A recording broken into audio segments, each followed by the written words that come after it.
अध्यक्ष महोदय,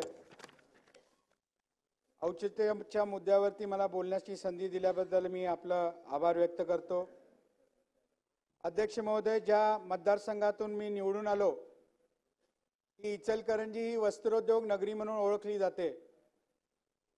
या वस्त्रोद्योग नगरीमध्ये दरवर्षी फार मोठ्या पद्धतीने औद्योगिक क्रांती होत या इचलकरंजी नगरीमध्ये फार मोठ्या प्रमाणात कामगार वस्ती आणि कष्टकऱ्यांची वस्ती या ठिकाणी वाढत चालली आहे आणि त्यामुळे इचलकरंजीचा पाण्याचा प्रश्न फार गंभीर होत चाललाय। अध्यक्ष महोदय, मी आपल्याला औचित्याच्या मुद्द्यावरती आपल्याला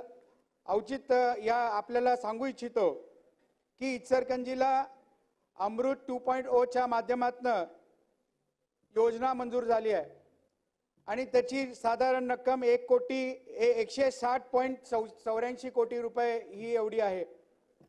सुळकूट पाणी योजना ही इचलकरंजीला गरजेची आहे का? हो, गरजेची आहे आणि या योजनेला या ठिकाणी बरेच वर्ष याचा टेंडर काढूनही ही योजना अजून चालू झाली नाही आहे। या योजनेच्या माध्यमातून इचलकरंजीला आम्हाला पिण्याच्या पाण्याची गरज त्या ठिकाणी भागणार आहे। या ठिकाणी मी मुद्दामना आपल्या माध्यमातून माननीय मुख्यमंत्री साहेबांना मी या ठिकाणी त्यांना विनंती करू इच्छितो की या माध्यमातून आपण या ठिकाणी तातडीने बैठक बोलून आपण या प्रश्नाला अतिशय गांभीर्यपूर्वक मार्गी लावावं आणि त्याच्यामध्ये लक्ष घालून पिण्याचा इचलकरंजीचा पाण्याचा प्रश्न मार्गी लावावा ही आपल्या माध्यमातून विनंती करतो। श्री शिवाजी पाटील।